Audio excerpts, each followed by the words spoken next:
Well, good afternoon, evening, happy Sunday. So this week, as you can tell, I'm somewhere a little bit different. I'm in my parents' backyard in suburban Chicago in the Midwest. And I love getting to spend time with family. I love getting to interact with the people who love me and care about me, and I love and care about, and that raised me and made me the person that I am. But for many of us, I would say pretty much all sentient beings, spending time around of our parents and our family, our immediate or extended family, can bring some shit up, right? We can feel things happening that we thought we worked past, old tensions, old patterns. We find ourselves getting angry and irrational in ways that we normally don't. And so I just kind of wanted to work on that a little bit today, because I know for myself, it can be a bit of a challenge. Things that I thought I had moved past, grown past, matured beyond, suddenly start to rear their head. So let's do a little bit of work on this together. So find a centered way of sitting, whether that's cross-legged, in a chair, or on the floor. And then close your eyes, take a few deep breaths.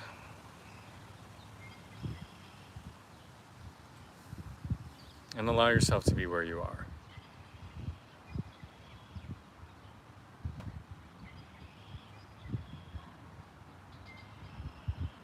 Allow yourself to feel whatever is coming up for you. Frustration, discomfort, angst, anger, sadness, disappointment.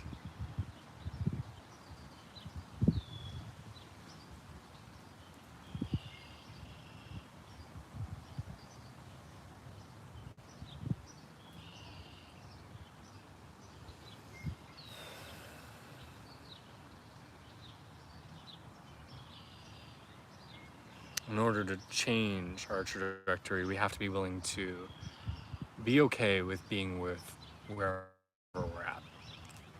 If we really try to avoid our current situation,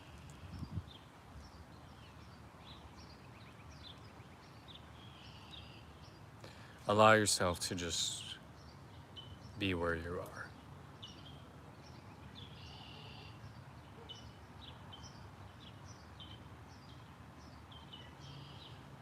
Feel your forehead relax, your jaw relax, your body relax.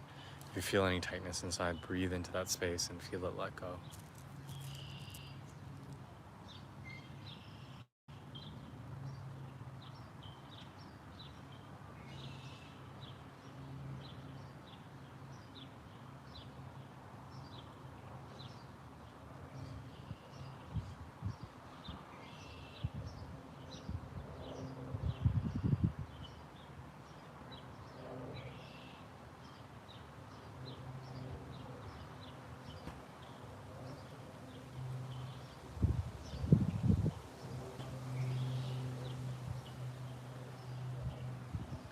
A lot of times we tend to think that we should always be in our best state. That as spiritual practitioners and people working on their own development, we should always be able to handle any given situation, right? We can be centered, we can be focused, we can work with what's coming at us, we can be gracious and humble and empathetic and forgiving and doing well.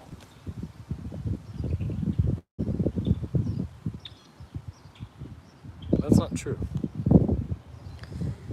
We are going to have times where we are triggered, where our buttons are pushed, where we are not feeling our best.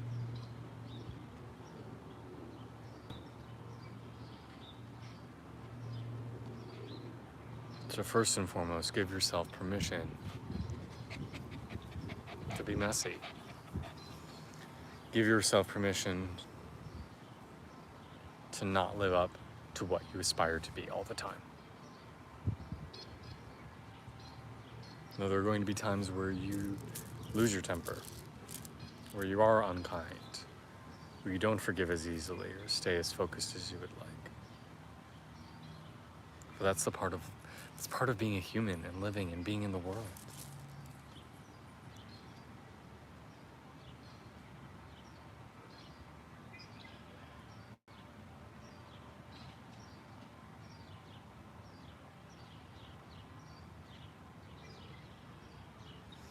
So as you settle into yourself, bring your focus to the center of your chest, to the heart center, the Anahata chakra.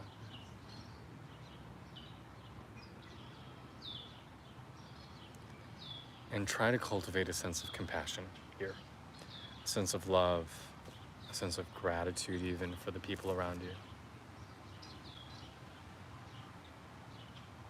Even if they're pushing your buttons, thank your family members inside for whatever it is they do give you of benefit.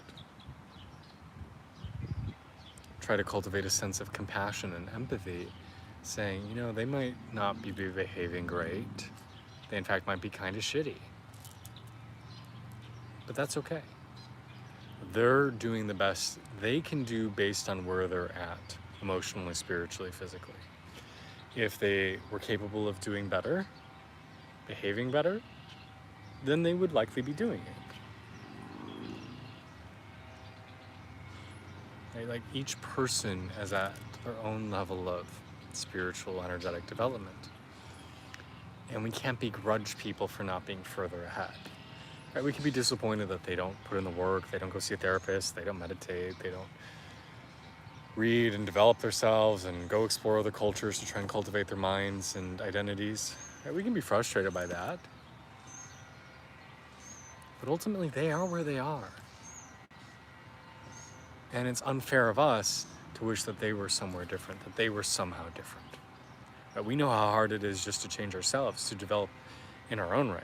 That takes a tremendous amount of blessings and fortitude and surrender and practice and things that don't come easy.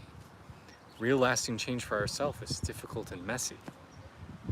So why should we ever expect someone else to be further ahead than where they are? And also realize that there is no perfect enlightenment. There is no moment where we're like, oh, I've got it all worked out, I'm good. We are all consciously and continuously having to work to evolve. There's no limit. And so if there is no limit, then there's really no better or worse place on the spectrum, right? Yeah, the more tense, the more unkind, the more base levels of the spectrum are uncomfortable, but they're not inherently better or worse than someone who's quote unquote more enlightened.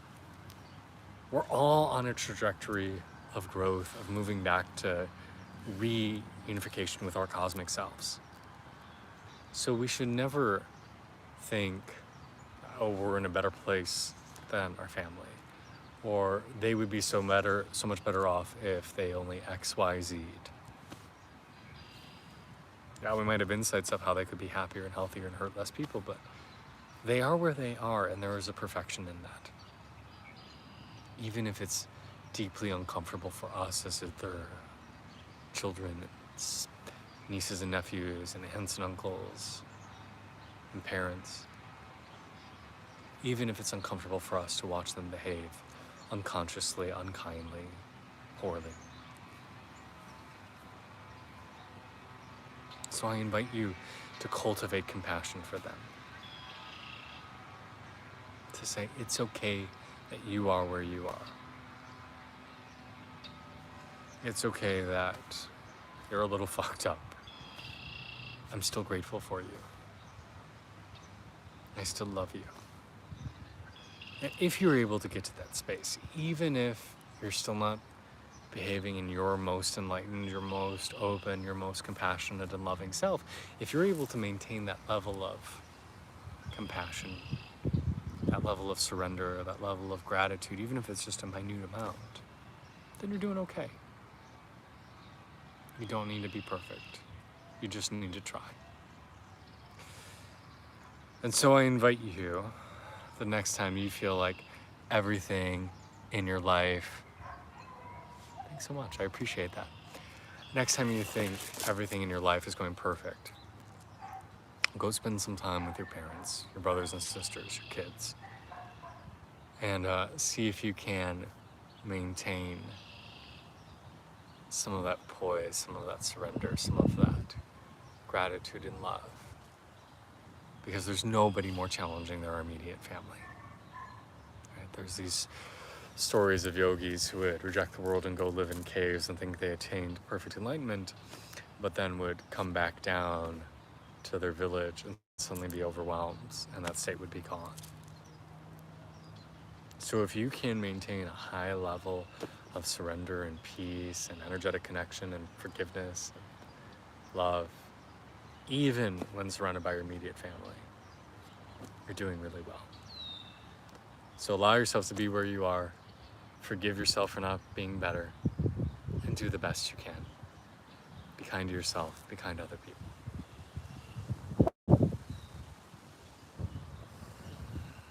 Take a few deep breaths.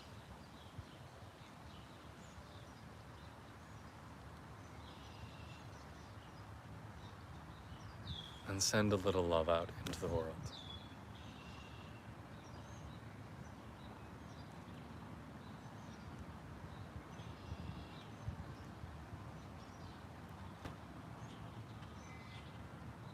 Send a little love to yourself.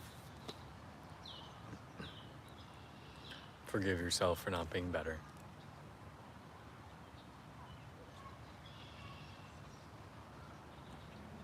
Know that you do the best you can, and that's all you can do. It's unfair for you to expect yourself to be able to handle more than you are currently capable of. You do what you can do, and that's it.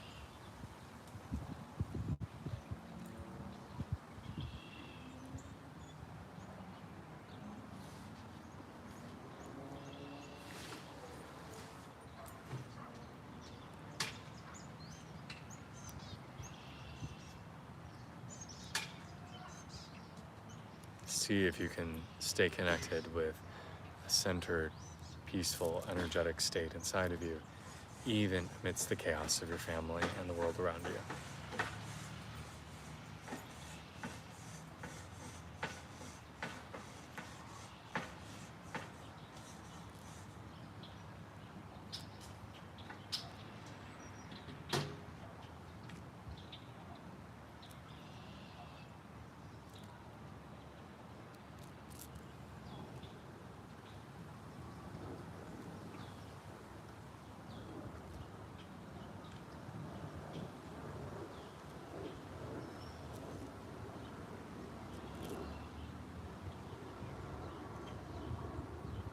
Allow yourself to just be with yourself.